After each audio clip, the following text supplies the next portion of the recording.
Welcome to Telugu one news. నేను మహాలక్ష్మి. ఈరోజు మనతో పాటు టీడీపీ రాష్ట్ర అధికార ప్రతినిధి డాక్టర్ ఏఎస్ రావు గారు ఉన్నారు. వారితో మాట్లాడదాం. నమస్తే సార్. నమస్తే అమ్మా. అసలు ఎలక్షన్ల ముందు అమరావతి అసైన్డ్ భూములపై 4,400 కోట్ల భూ కుంభకోణంలో చంద్రబాబు గారి పేరు నమోదు చేయడం సిఐడి, ఇది ఏ పరిణామాలకు దారితీస్తుంది? ఇదిగోండి, ప్రతి విషయాన్ని భూతద్దంలో చూపించి లేనిది ఉన్నది ఒక అబద్ధాన్ని 100 సార్లు అబద్ధాన్ని ఇది పదే పదే అంటుంటే అది నిజంగా కనిపిస్తుంటుంది. జగన్మోహన్ రెడ్డి చేస్తుంది ఏంటంటే చంద్రబాబు నాయుడు గారు నేరస్తుడు, చంద్రబాబు నేరస్తుడు అని చెప్పేసి చంద్రబాబు స్కామ్ చేశాడు పొద్దంతా చంద్రబాబు మీద దుమ్మెత్తిపోయాడు తప్ప ఇంకా వేరే పని లేదు ఆయనకి. ఇప్పుడు ప్రభుత్వం తొల్లూరులో రాజధాని కట్టాలని చెప్పేసి ఓ ల్యాండ్ పుల్లింగ్ జియో తీసి 41 జియో కింద ల్యాండ్ అక్విజిషన్ చేశారు. ఆ ల్యాండ్ రైతుల దగ్గర తీసుకుని ప్రభుత్వం ఒక అభివృద్ధి కొరకు, ప్రభుత్వం యొక్క గవర్నమెంట్ యొక్క ప్రభుత్వ కార్యక్రమాలకు అవసరమైతే ప్రభుత్వం ల్యాండ్ తీసుకోవచ్చు, వాళ్ళు దాంట్లో తప్పు లేదు. అర్థమైందా? దానికి మీరు అసైన్ ల్యాండ్ తీసుకొని ప్రైవేట్ వ్యక్తులకు ఇచ్చారని చెప్పేసి దాన్ని ఒక నెపం నెట్టి కావచ్చుకుని అందులో ఎఫ్ఐఆర్ చేశారు. దానిలో నారాయణ గారిని ఇరికిచ్చి మరి ఇంకోటి అంజనీ కుమార్ అని చెప్పేసి ఆయన రామకృష్ణ హౌసింగ్ ప్రైవేట్ లిమిటెడ్ ఆయనకు ఆ ప్రాజెక్ట్ కూడా కంప్లీట్ కాలేదు. అదేవిధంగా ఆగిపోయింది. అంటే రాజధానికి సంబంధించినటువంటి ఏ విషయాన్నైనా మొత్తం సర్వనాశనం పట్టియాలి, ప్రజలను మొత్తం కన్ఫ్యూజన్ క్రియేట్ చేయాలి. చంద్రబాబు నాయుడిని ప్రజల్లో ఒక ముద్దాయిగా నిల్చోబెట్టాలని ఏకైక లక్ష్యంతో పనిచేస్తుంది జగన్మోహన్ రెడ్డి. ఆయన ఎంత చేసినా ప్రజలు ఆయన విస్మరించబోరు. ప్రజలు చంద్రబాబు నాయుడు గారి యొక్క నిబద్ధత తెలుసు కాబట్టి ఆయన ఏమి ఇంకా 100 కేసులు పెట్టినా ఏమయ్యలేదు. ఈ యొక్క తాటాకు చెప్పులతో మేము భయపడేది సమస్యనే లేదు. మా చంద్రబాబు నాయుడు గారు చాలా దూరం, కానీ తెలుగుదేశం కార్యకర్త కూడా భయపడరు. ఈ యొక్క కేసులు వీసులు ఏం చేస్తారండి? ఇప్పుడు ఛార్జ్ షీట్ వేస్తున్నా అని చెప్పేసి రోజు పేపర్లలో హెడ్లైన్స్ వేసుకుంటున్నారు. ఛార్జ్ షీట్ వేసినంత మాత్రం ఏమవుతుంది? ట్రయల్ కావాలి కదా.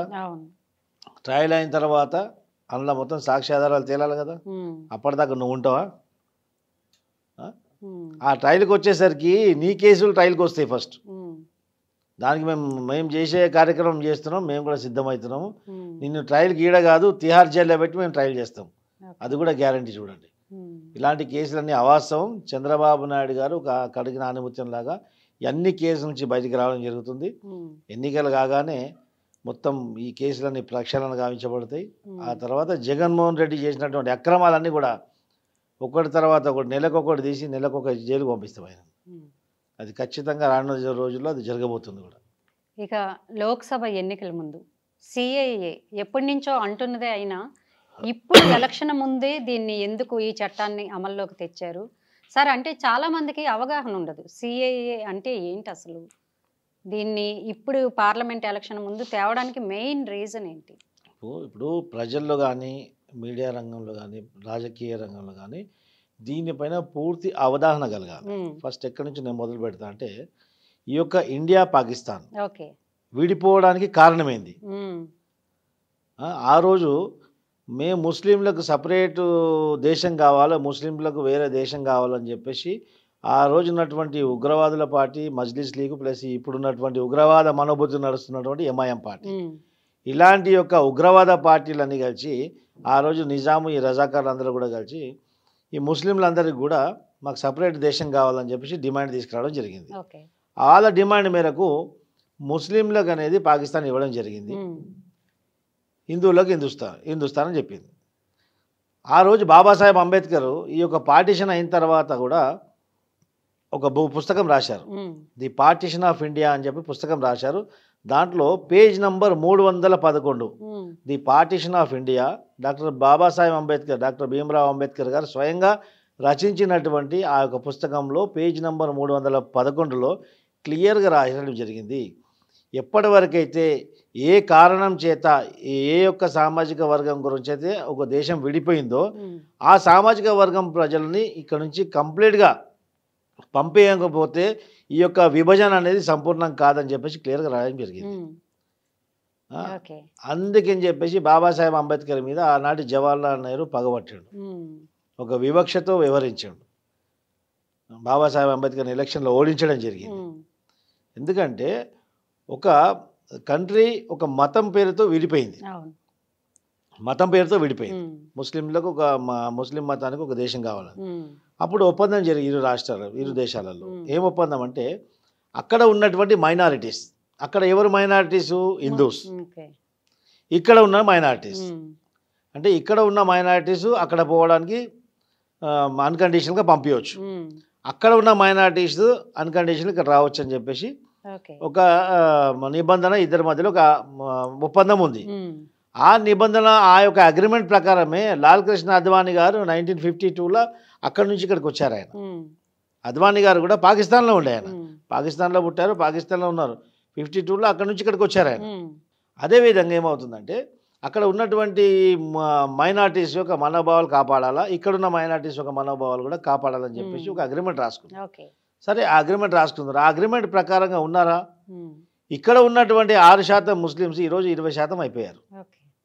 అక్కడ ఉన్నటువంటి 9% ముస్లిమ్స్ ఈరోజు 0.5% అయిపోయారు. 1% కూడా హిందూస్. అక్కడ ఉన్న మైనారిటీస్ హిందూస్.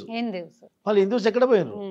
హిందూసుల మీద అత్యాచారం చేయడము, సామూహిక అత్యాచారం చేయడం, బలవంతంగా మత మార్పిడి చేయడము, అనేకమైనటువంటి రాక్షసత్వం ప్రదర్శించారు. సో మెల్లగా అక్కడ ఉన్నటువంటి మైనారిటీస్ అంతా అంతమించిపోయారు. ఇక్కడ ఉన్న మైనారిటీస్ అంతమించారా? ఇక్కడ ఉన్న మైనారిటీస్ ఎన్ని ఇచ్చినా ఈ గోల్ టోబీ జోకర్ అమ్కు హక్దే ఇంకా ఎవరికాంక హక్ దేతే రే భయ్, ఇచ్చే సర్వ హక్కులు వాళ్ళకి ఇచ్చారు. దీనికి బాబాసాహెబ్ అంబేద్కర్ గారు ఆ రోజు వ్యతిరేకించారు. అయినప్పటికీ కూడా వీళ్ళు అది కొనసాగించారు. ఇప్పుడు ఏమవుతుందంటే ఇక్కడ ఉన్న కొంతమంది ప్రపంచవ్యాప్తంగా ఎక్కడ ముస్లిమ్స్ ఉన్నా మా అన్నదమ్ములే, మా రక్తం అని చెప్పేసి మాట్లాడతారు. అది మాట్లాడడానికి సిగ్గు శరమని ఉండాల. ఒక దేశం విడిపోయిన తర్వాత ఆ దేశంకి సంబంధించినటువంటి వాడు అక్రమంగా చొరబాటై అక్రమంగా మన దేశంలోకి ప్రవేశించి మన దేశంలో ఉంటూ ఇక్కడ సంసారం చేస్తూ పిల్లలు పుట్టించుకుంటూ ఇక్కడ ఆధార్ కార్డు తీసుకుంటూ ఇక్కడ ప్రభుత్వ పథకాలు, ప్రభుత్వ యొక్క రాయితీలు అనుభవించుకుంటూ ఇక్కడ పాస్పోర్ట్ తీసుకుంటూ మళ్ళీ ఇక్కడ ఆ ఉగ్రవాద మనోబుద్ధితో ఈ దేశం కూడి తినుకుంటా ఈ దేశానికి వ్యతిరేకంగా ఒక ఉగ్రవాద సంస్థను ఏర్పాటు చేయడం ఎంతవరకు సబబు? అలాంటి వారికి ఎవరు షెల్టర్ ఇస్తున్నారు? ఇక్కడ ఉగ్రవాద మనోబుద్ధితో రాజకీయాలు చేసి ఈ యొక్క MIM party, Majlis league party వీళ్ళు ఈరోజు ఒక అక్రమంగా వచ్చిన వాళ్లకు షెల్టర్ ఇస్తున్నారు. ఈరోజు ఓల్డ్ సీట్లో చూడండి, దాదాపు 6 లక్షల బోగస్ ఓటింగ్స్ ఉన్నాయి. ఆ బోగస్ ఓటు ఎవరివి? బర్మా నుంచి అక్రమంగా, బంగ్లాదేశ్ నుంచి అక్రమంగా, మన వెస్ట్ బెంగాల్ నుంచి అక్రమంగా దేశంలోకి చొరబాటు చేసి ఈ యొక్క ముస్లింల యొక్క థిక్లీ పాపులేటెడ్ ముస్లిమ్స్ ఎక్కడ ఉంటారో లక్నో కానివ్వండి, ముఖ్యంగా హైదరాబాద్, కేరళ అలాంటి ప్రాంతాలలో వీళ్ళు పోయి షెల్టర్ తీసుకోవడం జరుగుతుంది. వాళ్ళకు సేఫ్ గార్డు, వాళ్ళకు రక్షణగా ఎవరు ఉంటున్నారు? ఈ యొక్క ఎంఐఎం లాంటి పార్టీ లాంటి రాజకీయ పార్టీలు. ఎందుకంటే వాళ్ళకి ఇక్కడ ఓటర్ ఐడి కార్డు చేయించి వాళ్ళ ఓట్ల ద్వారా వీళ్ళు గెలుస్తున్నారు. లక్షల మంది ఉన్నారు. మొన్ననే చూసాం బహాదూర్పుర కిషన్ బాగ్లో పాకిస్తాన్ నుంచి నేపాల్ మీదుగా పాకిస్తాన్ నుంచి ఒకడు వచ్చి ఒక అమ్మాయిని ఇక్కడ పెళ్లి చేసుకుని 2 పిల్లలను కూడా పుట్టించిండు, తర్వాత పట్టుడు పోయాడు. అంటే ఏం జరుగుతుంది ఇక్కడ? అంటే ఇప్పుడు ఒక కథ చెప్తాను మీకు. బయట నుంచి 2 కుక్కలు వస్తాయి, ఇక్కడ 2 కుక్కలు ఏం చేస్తాయి? ఎయిర్పోర్ట్ దగ్గర వచ్చి స్వాగతం పలుకుతాయి. పలికిన తర్వాత ఏం చేస్తాయి? ఎందుకు వచ్చిందంటే మేమంతా మీ దేశం చూడడానికి వచ్చినామని చెప్పేస్తే ఈ కుక్కలు తీసుకుపోయి ఆ కుక్కలను మొత్తం తింపుతాయి. తింపిన తర్వాత మొత్తం చూశారు కదా, మొత్తం వివరించారు కదా, సరే మీరు పోమని చెప్పి పోవాలి కదా. సమయం అయిపోయినాక వాళ్ళు అవి అవి పోకుండా ఇక్కడే కూర్చొని మేము ఇక్కడే సిటిజన్షిప్ తీసుకుంటాము, ఇక్కడే మేము పౌరసత్వం కావాలి, ఇక్కడే మేము పిల్లలు పుట్టిస్తుంటాము, ఈ దేశం మాదని చెప్పి తిష్ట వేస్తారు. అంటే భారతదేశము ఒక అనాథాశ్రమా? ఒక అనాథాశ్రమంలాగా మార్చిరు నీ కొడుకులు. ఏ విధంగా అంటే వీళ్ళ బుద్ధి ఏ విధంగా ఉంటుందంటే ఈరోజు ఇరాన్ కానీ ఇరాక్ కానీ ఇవన్నీ కూడా పార్సీ దేశాలు. వీళ్ళు ఏం చేస్తారు? ఒక వ్యాపారం అని, ఒక ఉద్యోగం అని, ఒక వలస వచ్చి మెల్లగా రావడం జరుగుతుంది. వచ్చిన తర్వాత మెల్లగా వాళ్ళు ఒక ఇంటర్నల్గా ఒక క్యాంపెయిన్ చేస్తారనమాట. వాళ్ళకి జనాభా 30 నుండి 40% అయ్యేంత వరకు అణిగిమెనిగి ఉంటారు. 40% నుంచి దాటిన తర్వాత ఇక దాడులకు స్టార్ట్ అవుతారు, దాడులకు పాల్పడతారు. దాడులకు పాల్పడి ఆ తర్వాత ఆ దేశం యొక్క వ్యవస్థని అష్టమిష్టం చేసి దాన్ని ఇస్లామిక్ రాష్ట్రం కింద అనౌన్స్మెంట్ చేస్తారు. అదే విధంగా ఇండోనేషియా అయిపోయింది, ఇరాన్ అయింది, ఇరాక్ అయింది, అనేక దేశాలు ఈ విధంగా ఆక్రమించుకోండి. భారతదేశాన్ని అదే విధంగా చేద్దామని చెప్పేసి కుట్రబంతు. ఆ కుట్రంలో బాగానే వీళ్ళు అక్కడి నుంచి ఇక్కడి నుంచి వలస వచ్చిన వాళ్ళకు అక్రమంగా చొరబాటుదారులకి కూడా స్థానం కల్పిస్తుంటారు. ఈ యొక్క అసదుద్దీన్ ఓవైసీ వాడు బ్యారిస్టర్ అని చెప్తాడు, మరి ఆయనకు సిగ్గు శరం ఉందో లేదో తెలియదు కానీ బ్యారిస్టర్ చదివి కూడా వాడు ఇది ఏ విధంగా అవుతుంది, అక్రమము అన్యాయం అంటారు. మతం పేరుతో సిటిజన్షిప్ తోటి మతానికి సిటిజన్షిప్ని పౌరసత్వానికి ఎట్లా ముడి పెడతామని చెప్పేసి ఈ ప్రొఫెసర్ నాగేశ్వర్ లాంటి ఒక పిచ్చోళ్ళు కూడా అదే మాట్లాడతారు. ఆ ప్రొఫెసర్ నాగేశ్వర కూడా మూర్ఖుడు. ఈ ప్రొఫెసర్ నాగేశ్వర కమ్యూనిస్ట్ భావజాలాలతో ఉన్న వ్యక్తులు. ఈ కమ్యూనిస్టులకు ఈ ఉగ్రవాదులకు ఏమో తేడా ఉండదు. అందుకే కమ్యూనిస్టులు అడ్రస్ లేకుండా పోయారు భారతదేశంలో. వాళ్ళు ఏమంటారంటే మతానికి పౌరసత్వానికి రాజ్యాంగంలో సంబంధం లేదని మాట్లాడతారు. అరే మూర్ఖుల్లారా, మతం పేరుతోటి కదా విడగొట్టిర్రు కదరా భయ్. మతం పేరు చెప్పి ఒక మతానికి దేశం కావాలని విరగొట్టారు కదా. మీరంతా పోటుగాళ్ళైతే పోర్రి, మరి ఇండియా పాకిస్తాన్ మధ్యలో ఉన్నటువంటి గోళం చెడిపోయింది. ఆ మతం పేరుతో మీరు విరగొట్టుకుర్రా, మీరు సిగ్గులేకపోయినరు. ఇప్పుడైనా సిగ్గు తెచ్చుకోర్రి, మన అందరం కలిసి ఉందామని బార్డర్ తీసేసి ఇండియా పాకిస్తాన్ కలిపేస్తారా? ఆ దమ్ముందా?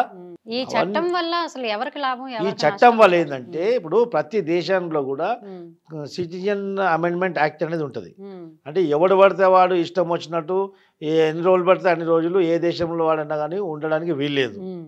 ఒక దేశంలో ప్రవేశిస్తే ఎన్ని రోజులకు వస్తున్నావు, ఏం ఉద్దేశంతో వస్తున్నావు, ఎందుకు వస్తున్నావు అనేది అడగడం జరుగుతుంటుంది. మన దేశంలో అది లేదు. ఒకసారి ఎంట్రీ తీసుకుంటే కథం, వాడు ఏ కోనకు పోయి ఎక్కడ ఏం చేస్తుండో, ఎంతమంది పిల్లలను పుట్టిస్తుండో, ఏ పేర్లతో ఎన్ని పెళ్లిళ్ళు చేసుకుంటుండో, ఇంకా ఏమేమి చేస్తుండో కూడా గుర్తుపట్టడం కష్టం అయిపోయింది. దేశవ్యాప్తంగా ఎక్కడ ఉగ్రవాద కార్యక్రమాలు, ఎక్కడ బాంబ్ బ్లాస్టులు జరిగితే దాని మూలాలు హైదరాబాద్కి వస్తుంది. అంటే హైదరాబాద్ ఉగ్రవాదుల స్థావరంగా మార్చింది ఎవరు? ఈ ఉగ్రవాద మనోభూతితో నడుస్తున్నటువంటి ఎంఐఎం పార్టీ కాదా? ఈ సిఏ అంటే సిటిజన్ అమెండ్మెంట్ యాక్ట్ అంటే బయట నుంచి, అంటే ఇప్పుడు పాకిస్తాన్ నుంచి కానివ్వండి, బర్మా నుంచి కానివ్వండి, పొరుగు దేశాల నుంచి ముస్లిమేతరులు. ఎందుకంటే ముస్లింలకు ఒక రాజ్యం దేశం ఇచ్చాము, ఇచ్చిన తర్వాత మళ్ళీ ఇక్కడ ఎందుకు మిచ్చపడుకోవడానికి వస్తున్నారు? మీకు ఆడ బతకడానికి ఒక దేశమే ఇచ్చినాం కదా. మీ దేశాన్ని మీరు డెవలప్మెంట్ చేసుకో చేత కాదు, ఒక గుండి సూటి కూడా మ్యానుఫ్యాక్చర్ చేయడానికి చేత కాదు. ఈరోజు పాల ప్యాకెట్ కూడా చైనా నుంచి వస్తే తాగుతున్నారు మీరు. ఒక 10,000 రూపాయలు తీసుకుని ఏటీఎం నుంచి బయటికి పోతే వాడిని కొట్టి చంపేసే పరిస్థితి ఉంది ఆడ. అంటే ఆ విధంగా ఆ దేశం నడుస్తుంది. ఒక రాజ్యాంగం ఉండదు అక్కడ. ఒక 5 సంవత్సరాలు ఒక రాజ్యాంగం ఉంటుంది, 5 సంవత్సరాలు మిలిటరీ రూల్ ఉంటుంది. ఎవడు ప్రధానమంత్రి అయితే వాడు దేశ బహిష్కరణకు గురవుతాడు, ఎవడు ప్రధానమంత్రి అయితే వాడు జైలుకి పోతాడు. ఇది ఆ దేశ చరిత్ర. అంటే ఒక ఉగ్రవాద మనోబుద్ధితోటి, ఒక మోసపూరితంగా, ఒక ఆలోచన లేమితోటి అది తీసుకున్నటువంటి దేశం అది. మత ఉన్మాదిగా ఆలోచించి ఒక ఉన్మాదత్వంతో తీసుకున్నటువంటి దేశము అది ఉన్మాద దేశం లాగానే మారిపోయింది ఈరోజు కూడా. అదే భారతదేశం చూడు, ఏ ఒక్క దేశం పైన భారతదేశం దాడి చేయలేదు అనాది కాలం నుంచి కూడా. ఆ రోజు శ్రీరాముడు రావణుడిని సంహరించిన తర్వాత లంకను స్వాధీనం చేసుకోవచ్చు, కాకుండా లంకను ఏం చేశాడు, వాళ్ళ తమ్ముడైన విభీషణుడికి అప్పచెప్పొచ్చాడు. వాళ్ళని సంహరించిన తర్వాత సుగ్రీవునికి ఇచ్చి వచ్చాడు. అంటే మనం ఆక్రమించిన తర్వాత, మన శత్రువుని మీద జయించిన తర్వాత వాళ్ళకి సంబంధించిన ఆస్తులు కానివ్వండి, వాళ్ళ యొక్క రాణులను కానివ్వండి, మనం ఏ రోజు ఆక్రమించుకోలేదు, అనుభవించుకోలేదు. ఇది భారతదేశం యొక్క చరిత్ర. ఇంత పవిత్రత అనాది కాలం నుంచి ఈ భారతదేశంలో వస్తుంది. ఆ యొక్క పవిత్రత ఉంది కాబట్టి ఈ యొక్క భారతదేశం పవిత్రత కాపాడాలి కాబట్టి ఈ యొక్క అక్రమంగా ఈ పొరుగు దేశాల నుంచి అక్కడ వాళ్ళకు దేశం ఇచ్చిన తర్వాత కూడా మళ్ళీ ఇక్కడ వచ్చి స్థావరం ఏర్పాటు చేసుకొని ఈ యొక్క దేశం యొక్క ఆర్థిక వ్యవస్థని, ఈ యొక్క శాంతి భద్రతలని భంగం చేసే యొక్క ఇంటెన్షన్తో ఇక్కడ వస్తుంది. కాబట్టి ముస్లిమేతరులు ఇక్కడికి వస్తే వాళ్ళకు సిటిజన్షిప్ ఇస్తాము, ముస్లింలకు మాత్రం సిటిజన్షిప్ ఇవ్వమని చెప్పి కడాకటిగా చెప్పడం జరిగింది. ఇక్కడ ఏం దుష్ప్రచారం చేస్తుండ్రు, ముస్లింలకు సిటిజన్షిప్ ఇయ్యారంట, మనం అందరం తీసుకెళ్ళి రెస్క్యూ క్యాంపులు వేసేస్తారంట, మనం అందరం తీసుకొని ఊరు బయట వేసేసి మనం జైల్లో పెట్టేస్తారంట, మనం అందరికీ పేపర్ చూపించమని చెప్తున్నట్టు. పేపర్ చూపించమని చెప్తే తప్ప అంటే ఏం చెప్తారంటే, ఇంతకుముందుగా ఒక 3 సంవత్సరాల కింద కూడా ఈ సిఏఎన్ఆర్సీ పైన కొన్ని గొడవలు జరిగాయి. పేపర్ బతావంటే పేపర్ బకరీ కాగాయి, బకరీకు బావా కాగాయి అంట. అంటే ఆ పేపరు వానికి సంబంధించినటువంటి వాడి తాత ముత్తాత వాడిని ఇక్కడ ఉన్నటువంటి ప్రూఫ్ చూపించమంటే ఆ ప్రూఫ్ అనేది మేక తినేసిందంట, మేకను వాడు అయ్యే తినేసిందంట, ఏం పేపర్ లేదంట. సరే అది పోనీయండి. ఉమ్, ఇప్పుడు వీళ్ళు దుబాయ్కి వెళ్తారు, ఎక్కడికి వెళ్తారు, పాస్పోర్ట్ తీసుకోవాలి. కంపల్సరీ. పాస్పోర్ట్ కావాల్సినటువంటి డాక్యుమెంట్స్ అన్నీ కూడా ఉమ్, ఏడు లేకుండా పాతాళాల నుంచైనా తీసుకొని వచ్చి వాళ్ళు పాస్పోర్ట్కి అప్లై చేసుకుంటారు, విదేశాలకు పోతుంటారు. అవును. మళ్ళీ ఆ పాస్పోర్ట్ ఆఫీస్లో కూడా అనాలి, ఉమ్, हमारे पास कोई बर्थ सर्टिफिकेट नहीं है, हमारे दादा का डेथ सर्टिफिकेट नहीं है, और कागज बकरी का आ गया, बकरी को बाबा का आ गया అని చెప్పేసి పాస్పోర్ట్ ఆఫీస్ ఎందుకు చెప్పారు మరి? అవును. ఇది వాంటెడ్లీ ఈ యొక్క దేశానికి వ్యతిరేకంగా పనిచేసే పార్టీలు ఉమ్, ఈ దుష్ప్రచారం చేస్తున్నాయి. ఈ సిఏ ఎన్ఆర్సీ చేస్తే దేశం యొక్క భద్రత ఇంకా కట్టుదిట్టంగా అవుతుంది. ఉమ్, అక్రమంగా ఎవరు చొరబాటుదారులు ఉగ్రవాదులు ఈ దేశంలోకి రావడానికి వీలుండదు. కాబట్టి ఉమ్, దేశ భద్రత కొరకు ఈ భవిష్యత్తు కొరకు తీసుకున్నటువంటి ఒక ఈ స్టెప్ ఇది. కాబట్టి ఆల్రెడీ ఈరో పార్లమెంట్లో లోక్సభలో దీనిపైన అమెండ్మెంట్ బిల్లు పాస్ అయింది. ఉమ్, ప్రెసిడెంట్ దగ్గర అమెండ్మెంట్ అయిపోయింది, ఉమ్, ఉమ్, గజెట్లో ఎంటర్ అయిపోయింది. ఓకే. ఇప్పుడు ఎవ్వడు తల కింద కాలు మీదకి చేసి యాలాడినా ఉమ్, ఇది వెనక్కి తీసుకునే ప్రసక్తి లేదు. ఉమ్, ఎందుకంటే కాంగ్రెస్ పార్టీ స్వాతంత్రం వచ్చి నుంచి ఇప్పటి వరకు అనేకమైనటువంటి దేశానికి వ్యతిరేకమైనటువంటి కార్యక్రమాలు చేసింది. ఉమ్, దాని ఒక ఉదాహరణ ఆర్టికల్ 370. ఓకే. మళ్ళీ అలాంటి కార్యక్రమాలు చేస్తే ఈ యొక్క భారతదేశం భవిష్యత్తులో ఒక ఇస్లామిక్ రాష్ట్రం కింద మారిపోయే ప్రమాదం ఉంటుంది. కాబట్టి ఎన్నికల ముందని చెప్పి అంటున్నారు, కానీ గజెట్లో ఎంటర్ అయ్యే వరకు ఇంత సమయం పట్టింది. ఉమ్, అందుకే ఇప్పుడు ఇంట్రడ్యూస్ చేశారు.